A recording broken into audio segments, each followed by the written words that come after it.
just one point here. That the gap of deep sleep is noted or known by virtue of sort of falling into sleep and then coming out of it some hours later, the beginning and ending. But in that period of time when I'm not dreaming and I'm, in deep sleep, I say I'm unconscious, or, awareness.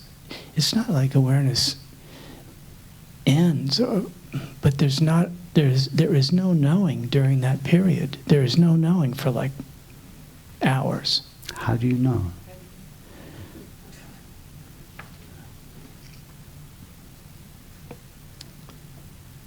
Well, I guess I rely upon memory. But that is quite a different matter. You're relying on memory means the mind. So when the mind wakes up in the morning, you're relying on the mind to tell you about an experience during which it was not present. What on earth can the mind know about an experience where it was not present? So it's the mind that wasn't present, but not awareness that wasn't present. Yes, the mind is not present. Every time a thought comes to an end, in fact, there is no such thing as a mind. There's just the current thought. Right. And every time a thought comes to an end, what we call the mind comes to an end. And that's all there is to the mind, is thoughts and images. There isn't a collection, a bag full of. It's just the current thought.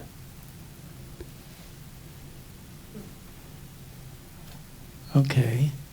So the mind, because the mind identifies awareness with itself, because the mirror thinks, I have my own pocket of light inside me. I'm not reflecting light from the sun. I generate my own light within me. In other words, the mind identifies awareness with itself. The mind thinks, when I disappear, awareness disappears. Yeah. But so let's push deeper into this.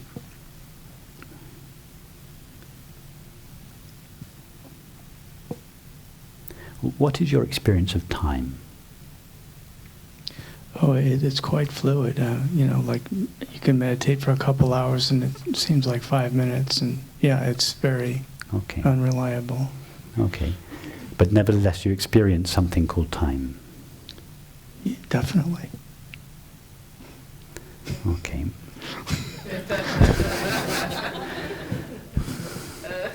So, can we agree on a definition of time as the duration between two events? Yeah, that's a good one. It's not the only definition, but it's a. I can go with that. Okay. And let's take as two events. It could be two events in the past, an event in the past and an event in the future. It could be an event in the past and now. So let's just take the current event as one of the points, and let's take an event such as a dinner last night as the second point. And time is the duration that we measure between these 2 points, now and dinner last night. Okay.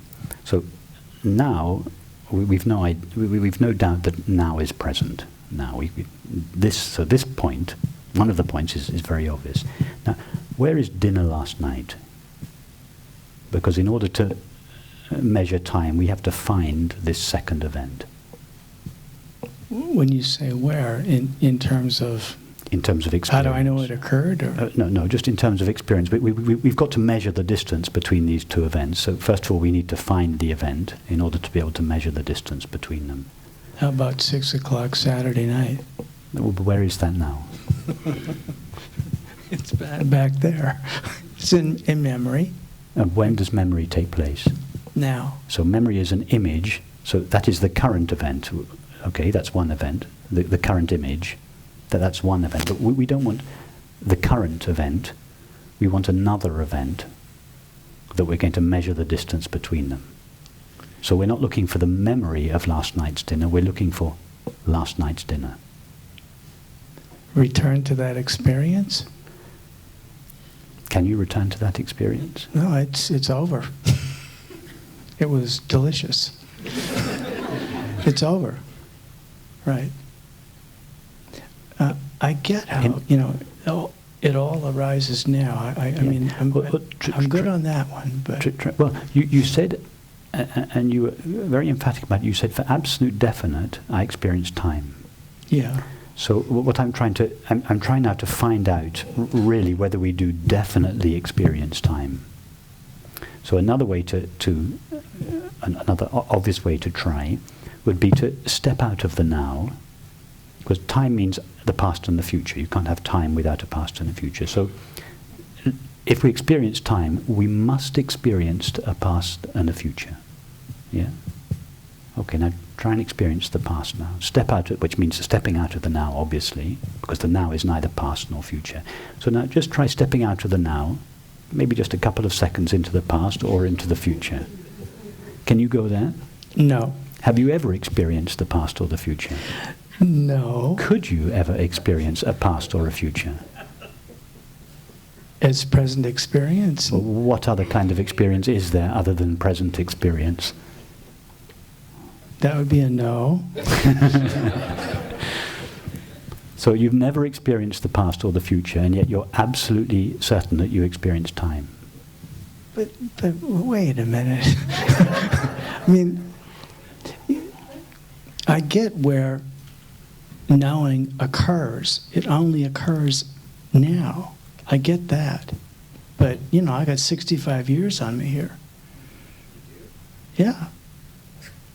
What is 65 years old? The current sensation, the current perception, or the current thought? You have no other experience of the body, the mind, or the world other than the current thought, sensation, or perception. 65 years old, the current perception, the current sensation. No, well, I don't feel that old, but... Okay. No, but that's a very good question. Why don't you feel that old? Isn't it everybody's experience? Yeah. When we get over a certain age, you have... It stopped at about common. 20. Yeah, but this is very common. Not people that are spiritually inclined. Everyone says after they get to a certain age, they say, I don't really feel I'm aging. I just don't feel that I'm 70 years old. That comes from a deep intuition. They're onto something. Of course, they think it's just some silly aberration of the mind and that they really are 70 years old. But actually, everybody... Haven't you heard die-hard materialists say, it's funny, I just don't feel 70. I know this body is beginning to get old, but they don't feel 70 for a very good reason. It comes from a deep intuition that what they are is not 70. Anyway, that's let's be more scientific and experiential. And so, go back to, have you ever experienced time? The passage of time? Or, it's something that...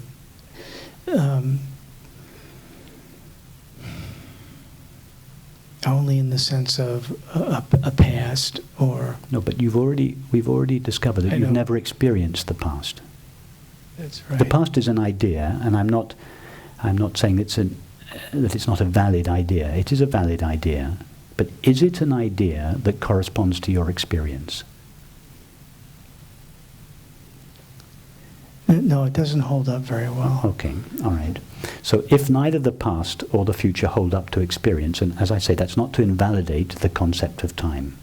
The concept of time is valuable, but we're trying to discover whether the concept of time is just a useful tool that we use from time to time, or whether it actually describes our experience, whether there really is something called time.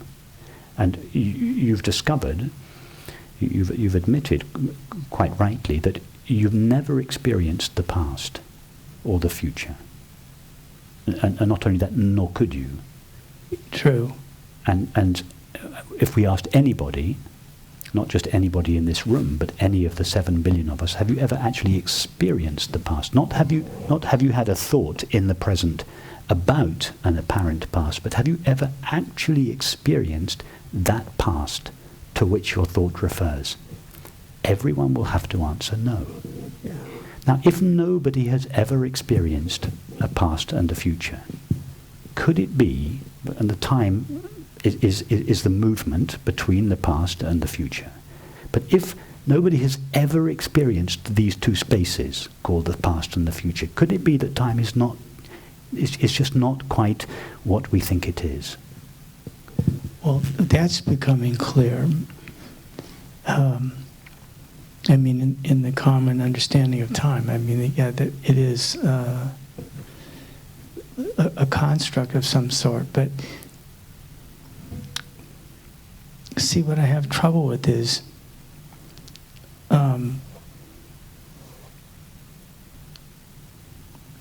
there's, I mean, just the beginning of this conversation some minutes ago, and this, my words right now, being with you right here, there's been the passage of time. I mean, that's just what we call it, the passage of time. We're being real present here, Rupert, you and me. But there's been the passage of time. I mean, I don't want to get caught up on definitions or caught on the horns of language again. But but this is not about language. Okay. It's not about language. Let me just give you another model as a possibility. That we're not moving along. That time is not cast in stone out there in the universe, and that we are moving along this line of time. That's the conventional model that we all think, or many of us think we experience. Well, let me give you an alternative model. That in just the same way that this is always the same space, yes? Our meetings take place always in the same space.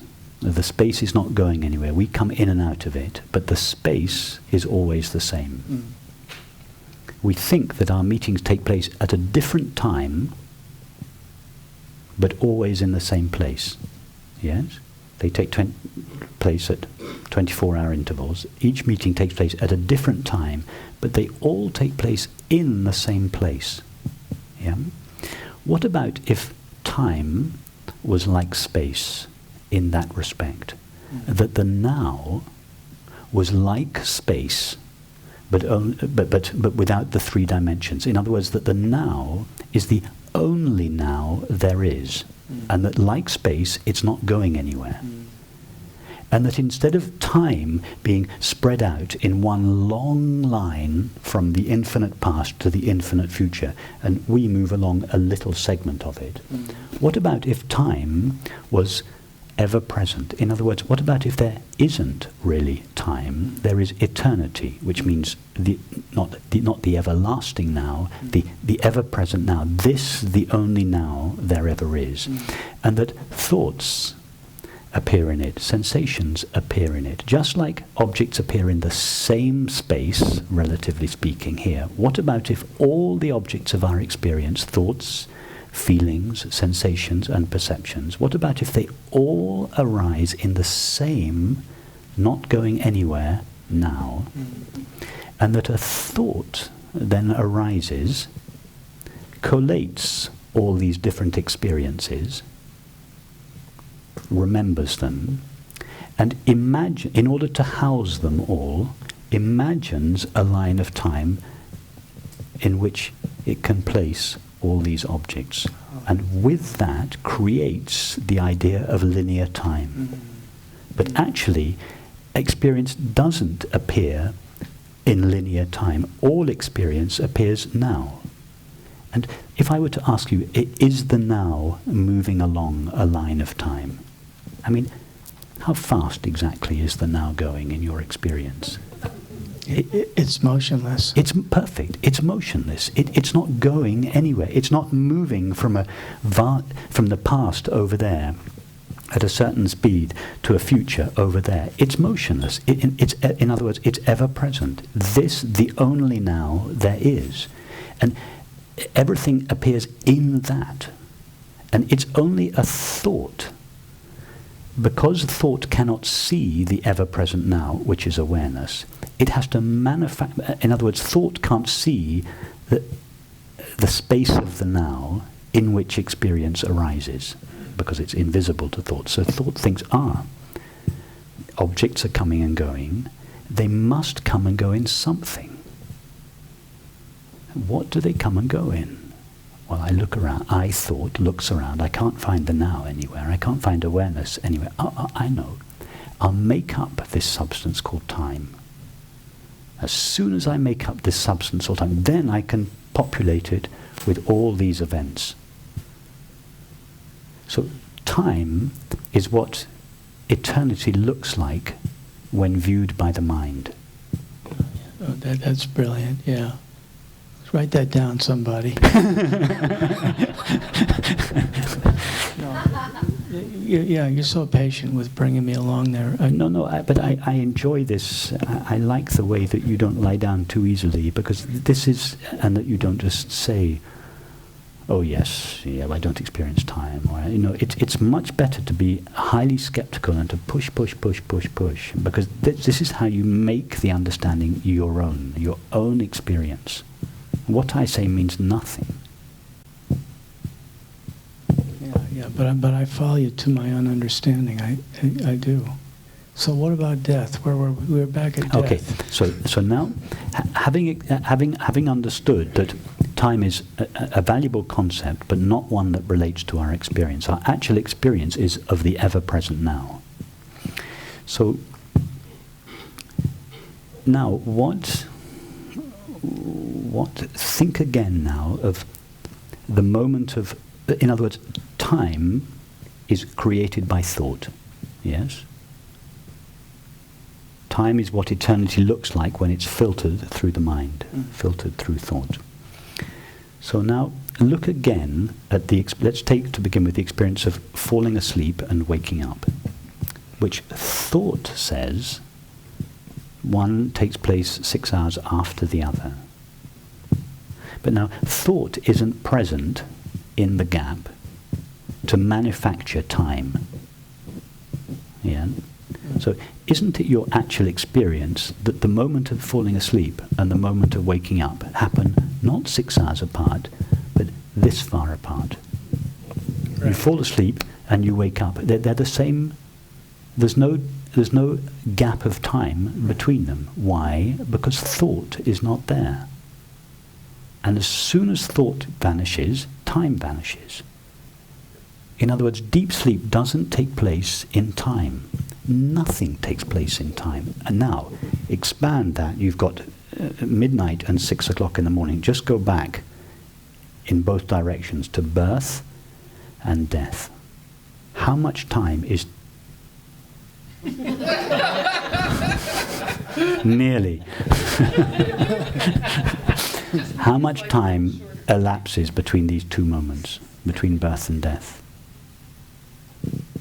How much time really elapses between these two moments? I'm afraid my head's going to explode here. Yeah, no, but you're right. Your head's going to explode because you're right. Thought can't go there because these two experiences don't take place in two different times. They're like falling asleep and waking up. They take place at the same moment. It's not a moment. It's not a moment in time, a fraction of time, in the same eternal now. We can't think about this. Thought cannot go to the now. It can only think. Thought needs time and time needs thought. That's why you quite rightly say, my mind's going to explode. We can go right to the edge of the now, but as we touch it, thought dies. So it's kind of frustrating. So what we're doing now is just skirting as close as we can around the now to try to... and we're trying to make a model that makes sense to thought. And our model is an imperfect one, but it's a good deal better than the conventional model. This is very helpful Very helpful. I'll watch the video a few times. Thank you. I think I'm settled at this point. Okay.